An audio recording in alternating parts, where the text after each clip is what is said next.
Les élections d'octobre au Québec nous appellent à prendre la pleine mesure des changements climatiques dans lesquels nous avançons. Comme nous l'avons expérimenté partout sur la planète, le réchauffement a des conséquences immenses sur la santé humaine, sur l'environnement et l'économie. La communauté scientifique est sans appel. L'humanité est assise sur un volcan. Demain Verdun, mouvement citoyen engagé pour la transition écologique et sociale, associé à Viro Vert, a invité les candidates des partis politiques officiels de l'Assemblée nationale à présenter leurs engagements lors du prochain mandat du gouvernement. Le Québec doit participer pleinement à cet effort pour réduire les gaz à effet de serre. Nous invitons nos concitoyens et concitoyennes à voter le 3 octobre pour choisir un ou une représentante qui défendra ces valeurs. À cette occasion, vous exprimerez votre opinion sur des enjeux qui vous tiennent à cœur. Vous donnerez votre opinion sur l'administration des programmes du gouvernement et vous assurerez la vitalité de notre démocratie. Bonne écoute!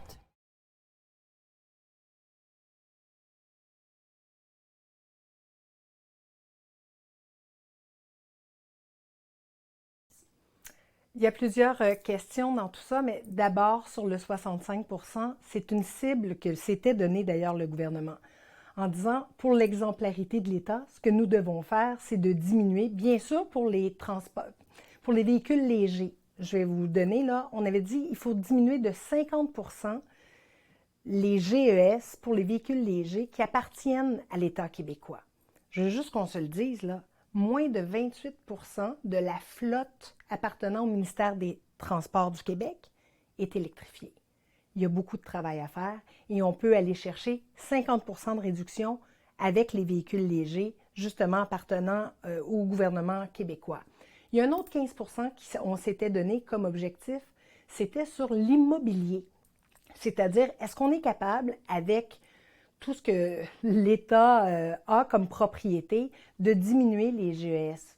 On peut se le dire, là, tout est en ciment. C'était la mode des années 70. Est-ce qu'on est capable d'aller incorporer du bois, justement, quand on fait plutôt de la rénovation? Est-ce qu'on est capable d'aller chercher des matériaux qui vont diminuer les GES?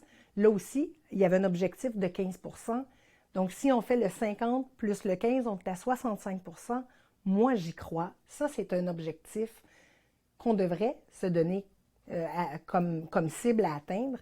Mais entre vous et moi, là, on a pris du retard dans les 4 dernières années. Je regardais les chiffres pour le ministère de l'Environnement. Avec la flotte de véhicules qu'ils ont, bien, honnêtement, ça ne s'est pas électrifié dans les 4 dernières années. Donc, on a du retard à prendre si on veut justement arriver à l'objectif pour 2030. Pour nous, pour ma formation politique, pour le Parti libéral du Québec, on a mis un grand chantier, on veut mettre un grand chantier sur pied, c'est-à-dire éco. Qu'est-ce que c'est éco? C'est pour écologie et économie. Le transport appartient à lui seul, là, 43 des GES. Il représente 43 des GES au Québec. Véhicules lourds, transport lourd, quand on parle des bateaux, quand on parle des avions, ça aussi, il faut s'y attaquer. Puis pour ça, bien, ça prend de l'hydrogène vert. Pas plus tard que cette semaine, malheureusement, on a vu qu'il y a plein de projets qui ont été retirés pour l'hydrogène vert avec Hydro-Québec. Nous, au Parti libéral du Québec, on pense qu'on doit faire une société d'État, on doit mettre l'hydrogène vert de l'avant et on doit bien sûr attaquer le marché mondial. On peut arriver avec une solution québécoise à une problématique internationale et mondiale.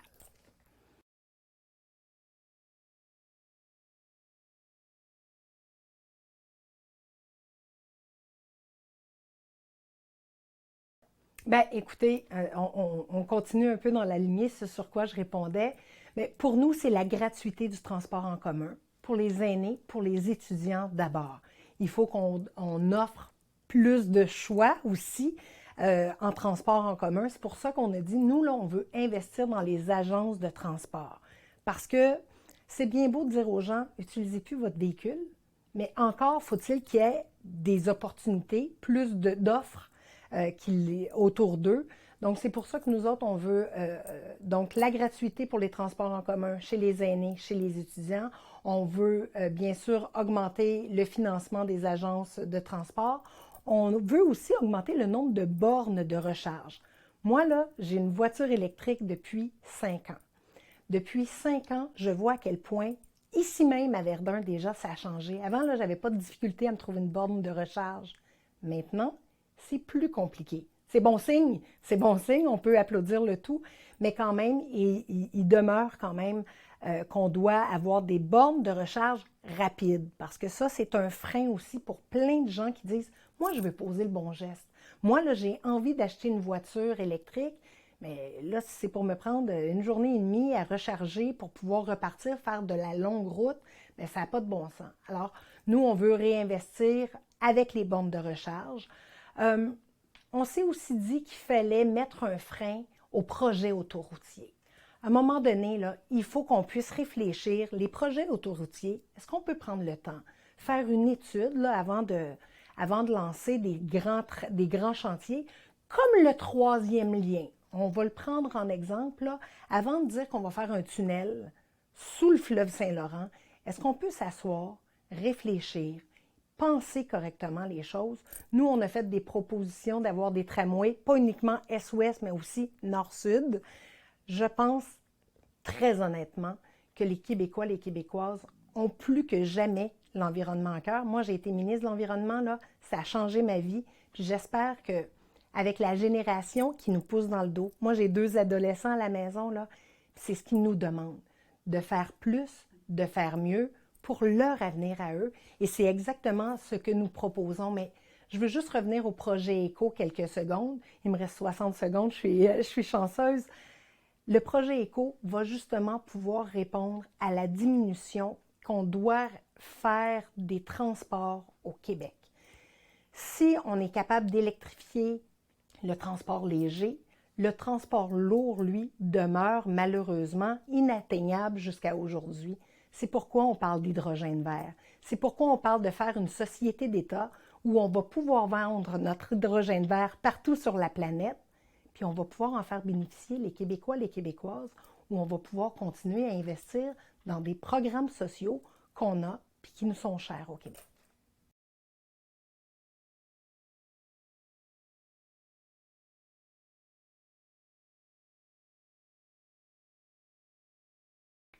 Mais vous savez, ça fait près de 6 ans que j'agis à titre de députée à Verdun. J'ai été une de celles qui a été la première à investir des sommes assez importantes dans tout ce qu'on appelle l'agriculture urbaine. J'y crois. Je pense à Ginette Petit, du côté de l'île des Sœurs, qui a développé avec Louise Poulain un super beau projet là, justement d'agriculture urbaine. Il faut qu'on puisse en avoir plus. Le grand potager ici à Verdun, c'est formidable ce qu'ils font actuellement. Ils font aussi de l'éducation auprès de nos familles verdinoises. Je suis là à vouloir financer des jardins communautaires. Je suis allée pas plus tard que samedi dans un jardin communautaire ici à Verdun. On me disait qu'il y a une liste d'attente de plus de 300 personnes qui veulent pouvoir cultiver leur petit lot de terre à eux. Pour moi, là, c'est important qu'on puisse continuer et je suis très fière de dire qu'à titre de députée, mais aussi membre de l'opposition, moi, je suis allée voir le ministre de l'Agriculture sur des sujets comme ceux-ci et je lui ai dit à quel point c'était important à Montréal qu'on puisse relancer, qu'on puisse remettre de l'avant des projets qui sont menés par la population.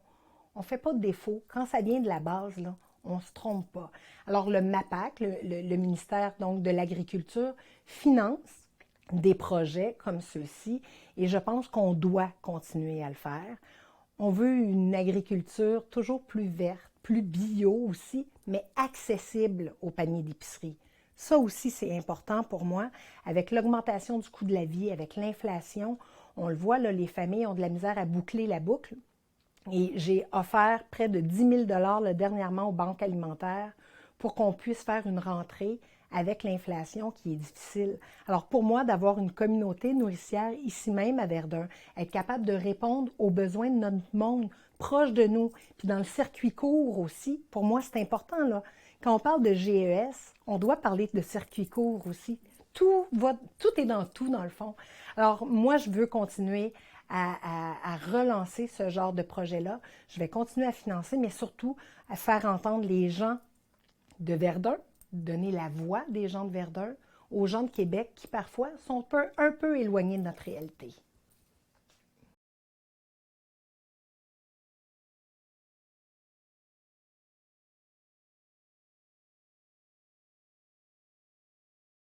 Marc-Claude Nichols, qui est ma collègue à l'Assemblée nationale, qui parlait justement d'habitation, le dit souvent. Honnêtement, on avait un programme qui fonctionnait. Et Accès Logis, là, ça fonctionnait. Ça avait besoin d'être dépoussiéré, certes, tout est perfectible. Mais de là à faire comme si, puis je vais le dire, là, je vais aller au fond de ma pensée, la CAQ, ce qu'ils sont en train de faire, c'est de tuer Accès Logis pour pouvoir aller uniquement avec le privé. Moi, à Verdun, là, je le vois. Il y a une crise du logement, on l'a reconnu, on le dit haut et fort à plusieurs reprises. Ce qu'on propose de mettre sur pied, c'est 50 000 logements sociaux. Pas des logements abordables, des logements sociaux pour les gens, justement, au Québec, qui sont nos plus démunis. C'est la façon de faire si on veut pouvoir donner un toit à la population. Et il y a une crise qui sévit. Le gouvernement actuel, là, même pas capable de reconnaître qu'il y a une crise, c'est fâchant, c'est frustrant. Mais si on veut aider les plus démunis, c'est justement en faisant du logement social. Je suis de celle qui a annoncé 75 millions pour faire de la décontamination de terrain pour justement pouvoir, sur l'île de Montréal, là, monter des projets qui vont pouvoir servir à faire du logement social. Savez-vous quoi? Cet argent-là n'est même pas déboursé. Pour moi, ça, là, c'est excessivement fâchant. C'est un gouvernement libéral qui l'a fait. Puis je suis très fière de mentionner que ce 75 millions de dollars-là aurait bien pu servir ici sur Gaétan-Laberge. Je vais prendre cet exemple-là. Et c'est l'exemple que j'avais donné avec Valérie Plante à l'époque, lorsque j'étais ministre de l'Environnement. C'était pour ça que j'avais décidé de faire un programme uniquement pour l'île de Montréal. On n'a plus de terrain, on a besoin de loger les gens et c'est avec du logement social qu'on va y arriver. Mais actuellement, avec l'Accès Logis qui va s'en aller directement vers le privé, là, je suis excessivement inquiète. Et je peux continuer à mentionner aux gens qu'on va continuer de se battre, justement pour que Accès Logis, avec le communautaire, là, puisse garder sa place. Je vais continuer à suivre le dossier de Gaétan-Laberge avec beaucoup, beaucoup d'intérêt. Pas uniquement de l'intérêt. Je peux vous le dire, là, moi, quand il y a un problème, je me remonte les manches, puis je vais aider ma population. Et c'est ce que je fais depuis 6 ans. J'y crois infiniment.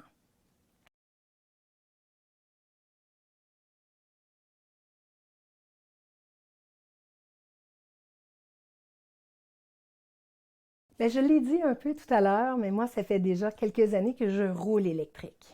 On parlait un peu du travail de député tout à l'heure avant d'entrer avec le micro. C'est vrai que c'est beaucoup de va-et-vient. C'est du Montréal-Québec, mais c'est aussi du Québec-région. Puis c'est aussi du région, puis on s'en va même aux États-Unis pour donner des...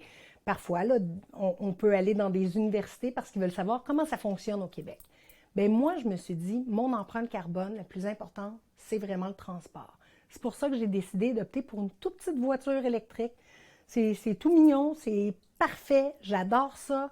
Été comme hiver, je tiens à le dire. Mais pour moi, c'était une façon de dire qu'est-ce que moi je peux faire de plus. Et je suis très fière d'avoir agi en ce sens-là. J'essaie aussi de faire attention à l'achat de vêtements. Vous allez me dire, c'est pourquoi on s'en va là? Bien, on le voit, la surconsommation, l'utilisation des vêtements qui viennent malheureusement là d'Asie, puis d'un petit peu partout, puis ça prend beaucoup d'empreintes dans notre GES. Bien, moi, j'ai décidé de faire attention. Je suis capable de reporter une robe plus qu'une fois. Puis malheureusement, on a des yeux très critiques sur nous, les femmes, en politique. Souvent, ils vont dire, oh, je l'ai déjà vu avec sa petite robe verte ou avec sa petite robe bleue. Bien, savez-vous quoi? Les gens connaissent ma garde-robe, puis on met des foulards, puis on est capable de faire autrement. Mais pour moi, là, c'est à cause de mes enfants que je le fais. Mes enfants, là, me donnent beaucoup d'espoir dans la suite des choses. Ils sont beaucoup plus allumés qu'on pouvait l'être, nous, à leur âge. Et ça me donne beaucoup d'espoir pour la suite des choses, pour la suite du monde. Je vois des regroupements comme Mères au front actuellement. Et pourquoi c'est Mères au front? Bien, parce que quand on parle de notre progéniture, là, ça fait vibrer tout notre corps. C'est pour ça que j'ai décidé de faire de la politique. Et je m'en voudrais de ne pas mentionner tout à l'heure lorsqu'on parlait des logements sociaux. Nous autres, là, on veut pouvoir encadrer les flips. Les flips, on l'a dit, là, on veut un meilleur encadrement des flips. Mais ça aussi, je pense à mes enfants parce que j'ai envie qu'ils puissent se loger de façon décemment, dans le fond, qu'ils puissent eux aussi avoir un toit sur la tête parce que dans la pyramide de Maslow, se loger, c'est d'abord un des premiers besoins de l'être humain. Et pour moi, c'est tellement important. Alors, je voulais vous le mentionner parce que tantôt, je me suis mis à jaser, puis je sais que le temps est compté. Alors, je profite de ma dernière minute pour dire, nous, on veut encadrer les flips. On veut aussi, bien sûr, exiger des propriétaires qu'ils soient obligés, dans la clause C du bail, de démontrer combien payait celui qui était le locataire avant pour éviter justement les fluctuations de prix. Alors, je sais que je m'éloigne un peu, mais j'avais quand même beaucoup à dire sur le logement social, puis je vois que je m'étais un peu étendue.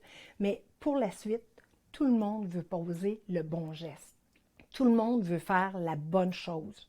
Je connais personne qui dit « Oh non, moi, je veux détruire l'environnement. » Ben non. Mais savez-vous quoi?